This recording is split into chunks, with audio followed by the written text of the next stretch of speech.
তৃণমূল কংগ্রেস টাকা ছড়াচ্ছে, টাকা ছড়াবে, আর লোক টাকাও নিয়ে নিবে। অভাব আছে, সব টাকা কয়লা, বালি, গরু পাচারের টাকা।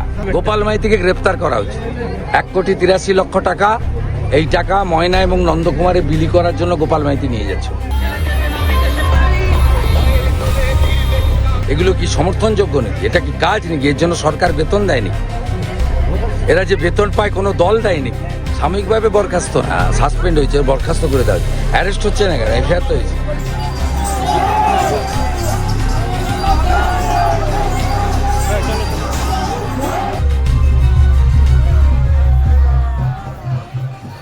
ভিডিও সহ বরখাস্ত করা হয়েছে সাময়িকভাবে, কি বলবেন? সাময়িকভাবে বরখাস্ত না, সাসপেন্ড হয়েছে, বরখাস্ত করে দেওয়া হয়েছে। অ্যারেস্ট হচ্ছে না, এফআইআর তো হয়েছে।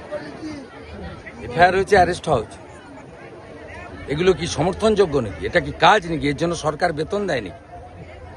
এরা যে বেতন পায় কোনো দল দেয় নাকি? মানুষের ট্যাক্সের টাকায় বেতন পায়। অ্যাকশন হচ্ছে, খুশির খবর। আরো কড়া অ্যাকশন হওয়া উচিত। তমলুক নিকাশি বাজারে কোটি টাকা উদ্ধার, কোঅপারেটিভের তৃণমূলের টাকা। মাইতি বলছেন যে কোঅপারেটিভ গোপাল মাইতিকে গ্রেপ্তার করা হয়েছে। 1,83,00,000 টাকা, এই টাকা ময়না এবং নন্দকুমারে বিলি করার জন্য গোপাল মাইতি নিয়ে যাচ্ছে। তৃণমূল কংগ্রেসের টাকা। তৃণমূল কংগ্রেস টাকা ছড়াচ্ছে, টাকা ছড়াবে, আর লোক টাকাও নিয়ে নিবে। অভাব আছে, সব টাকা কয়লা, বালি, গরু পাচারের টাকা, চুরির টাকা। বদরক্ত যত বেরিয়ে যাবে ভালো, নইলে এই 4 তারিখের পরে তো টাকাগুলো দুবাই নিয়ে পালাতো। তার আগে যতটা বেরিয়ে যায় ভালো।